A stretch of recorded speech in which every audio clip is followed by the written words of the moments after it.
So today we will be learning about subledgers. Okay, subledgers in that creditors subledger. So subledgers, as the name suggests, are the books which are part of the main ledger. For example, total creditor account is a ledger, whereas each individual creditor is a subledger.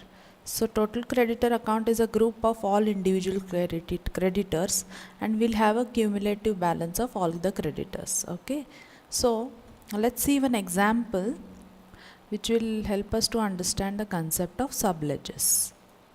So Messrs XYZ Limited has three ledger account. One is creditors account, one is advance to creditors account, and one is prepaid expenses account. So as explained earlier, all these three types of accounts are representative nominal account. Okay, so they are representing a group of individuals. Okay, now this each individual or organization, okay, they are representing a group of individual or organization. Now this each individual or organization will have a subledger. Correct? Now following are the transaction in the individual creditors account, post necessary entries in subledger and calculate the balances in the ledger accounts. So, and creditors account, advance to creditors account and prepaid expenses account. So let's see all the transactions one by one. On 1st March, name of creditor is P, particulars goods purchased on credit basis, invoice number is INV/0015, amount is 65,000. So on the 1st March the goods are purchased, so entry will be purchases account debit to P's account. So on the credit side of P's account, I'll write 1st March 2016 by purchases account, invoice number is INV/0015 and amount is 65,000. Okay, then the next transaction is on 2nd March 2016, Q, advance paid by check for the next consignment, voucher number is VP001 and amount is 75,000. Now advance is paid for the next consignment. Okay, so we have paid the advance, so and it has been paid by check, so the entry will be Q's account debit to bank account. So on 2nd March, right, entry date, so 2nd March, on debit side of Q's account we'll post this entry to bank account. Now let's see what is a voucher number here. So voucher number is VP001, amount is 75,000. So voucher number VP001, amount is 75,000. Now the next transaction. Okay, next transaction is on 8th March 2016. Name of the creditor is R. Goods purchased on credit basis. Again, invoice number is 2127. Amount is 50,000. So this is again a purchase entry. So entry will be purchases account debit to R's account. So on the credit side of R's account, we'll post this entry. R's account 8/3/2016 by purchases account, and the invoice number and the amount INV2127 and the amount is 50,000. So invoice number is INV2127 and the amount is 50,000. Now the next entry, okay, 15/3/2016, landlord Mr. X, rent paid for March, April, May and June by check. So there is a landlord named Mr. S and we have paid a rent for March, April, May and June by check. The voucher number is VP and the amount is 40,000. So 40,000 is for 4 months. So 1 month rent is 10,000. Okay, so rent payment entry, so the entry will be landlord Mr. S account debit to bank account 40,000.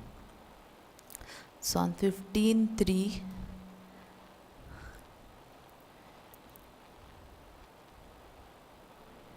2016 to bank account, since we have paid the rent. So what is a voucher number? Voucher number is VP-002, amount is 40,000. VP amount is 40,000. Okay, now let's go to the next entry. Now the next entry, 18/3/2016 P. Payment made by check for the goods purchased on 1/3/2016. Invoice number is 0015. So whatever goods we had purchased on 1st March 2016, we are making a payment by check.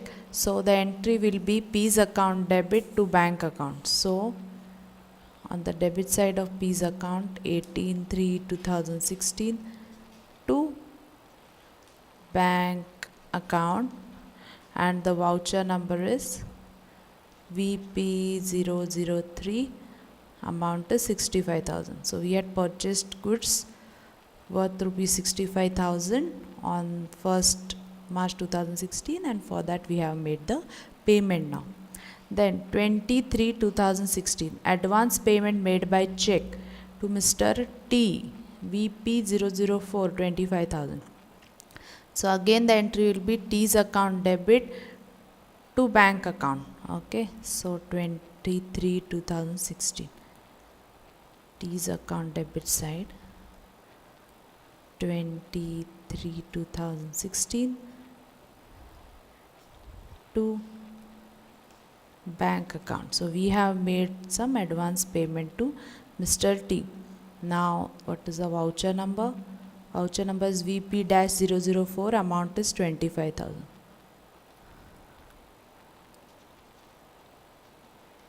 Amount is 25,000. Okay, then the next one, U. Goods purchased on credit basis. Invoice number is given, amount is 80,000, and on 22/3/2016. So the entry will be purchases account debit to use account, 80,000. So on use account credit side, purchases account debit to use account. What is our date? Date is 22/3/2016.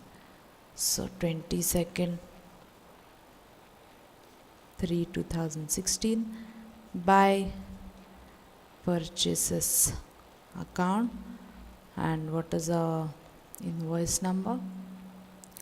Invoice number is INV23456, amount is 80,000. INV23456, INV23456, amount is 80,000. Now the next transaction. The next transaction is 26/3/2016 Q. Goods purchased partially against the advance payment made on 2/3/2016. So on 2/3, if you see, we had made some 75,000 payment. Okay, so against which goods worth rupees 50,000 are been purchased from him. So 25,000 are still advanced with Mr. Q. So purchases entry will pass, that is purchases account debit to Q's account. So on the credit side of Q's account, we'll post this entry on 26/3/2016 by purchases account. Invoice number is INV 45678, and the amount is 50,000. So that's all with all the transactions. We have completed posting all the transaction. Now let's balance all the ledger accounts one by one. Okay, first is P's account. P's account, both debit side and credit side total is 65,000. So there is no balance carried forward or brought forward. So 65,000. Here also you have 65,000. Now let's go to the Q's account. Okay. Now in Q's account, debit side total is 75,000, credit side total is 50,000. So 75,000, and then as on 31st March 2016, by balance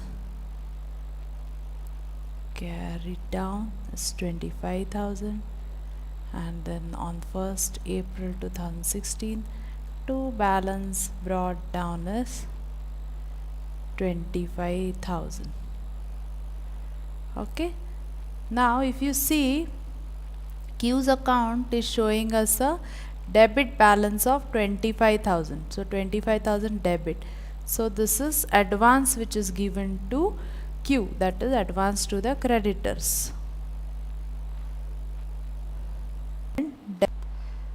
Next is R's account. R's account is showing a credit total of 50,000 and debit side total is 0. So we take 50,000. Then on 31st March 2016, to balance carried down 50,000, and on 1/4/2016, by balance brought down 50,000. So R's account is showing a credit balance. So it's a normal creditor account. There is no advance. We have done the purchases, but payment is yet to be made. Then landlord S account. Now this is a rent. Okay, 40,000 is a rent. Rent is paid for 4 months. That is March, April, May and June. Okay, so 3 months rent is paid in advance. So on 31st March, what you need to do is you need to transfer the rent of March to expense account. That is, you need to expense the rent for the month of March. So the entry will be rent account debit to landlord S account. So on 31st March 2016, by rent account, I'll put it as JV number 1. Amount will be how much? 10,000. 40,000 is rent for 4 months. So March 16. Okay, now we will close this account. So amount here is 40,000 total. Here it is 40,000. Okay, so on 31st March 2016, it's by balance carried down 30,000. So on 1st April,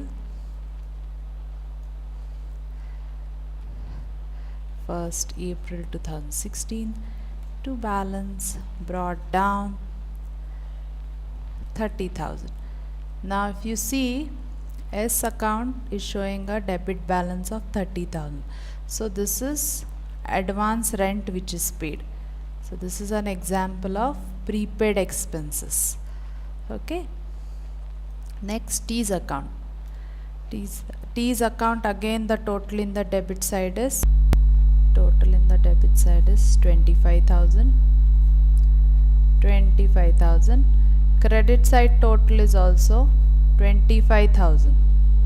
So 31st March 2016, by balance carried down, it's 25,000, and on 1st April 2016, to balance brought down, it's 25,000. Now again this T's account is showing a 25,000 debit balance, that is, it is advance paid to Mr. T. Now next is U's account. U's account, credit side total is 80,000, debit side total is again 80,000.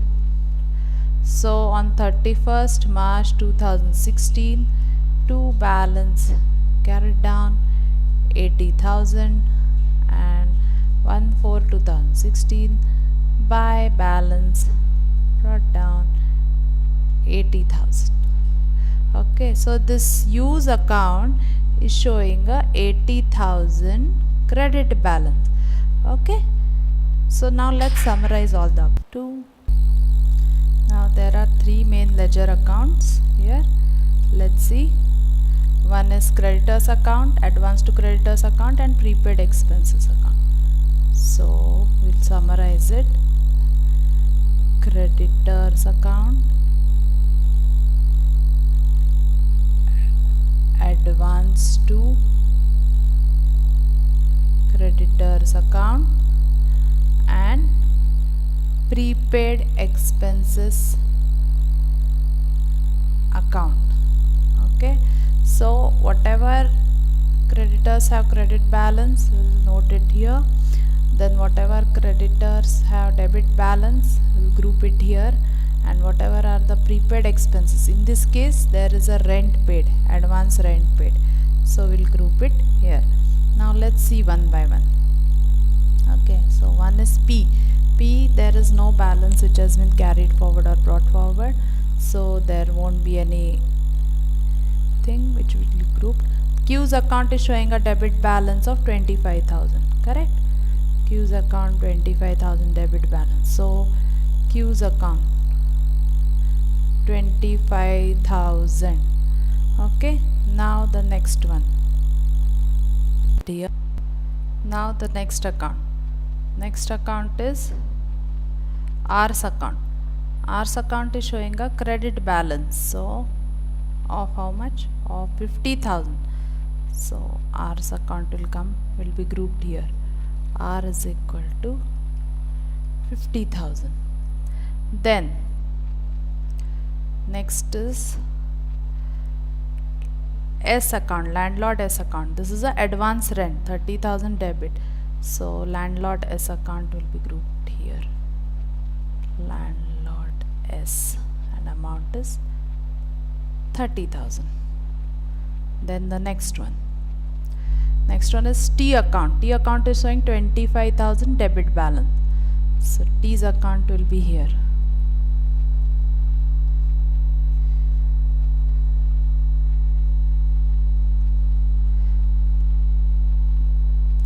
Then next is U's account is showing 80,000 credit balance. So U's account 80,000 credit balance. So total here is 1,30,000. Then here the total is 50,000. Here it is 30,000. So in your trial balance as on 31st March 2016, okay, the summary will be as follows. So trial balance as on 31st March 2016. Okay, creditors account balance will be 1,30,000 credit balance. Advance to creditors balance will be 50,000 debit, and prepaid expenses will be 30,000 debit. So this is how it will be reflected in your trial balance as on 31st March 2016, or you can say 1/4/2016. Okay, so this was about the subledgers and the ledgers. We will just go through it once. Okay,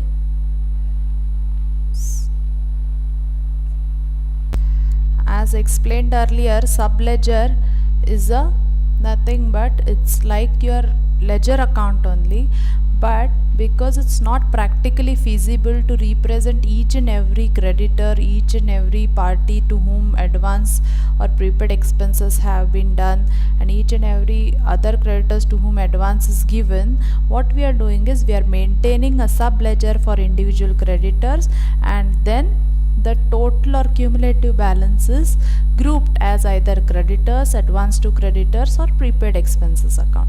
So basically your ledger is like a representative nominal account which represents a particular individual or organization, and the details of this representative nominal account are present in each and every subledger. That is, each and every individual or organization has a subledger. Okay, thank you.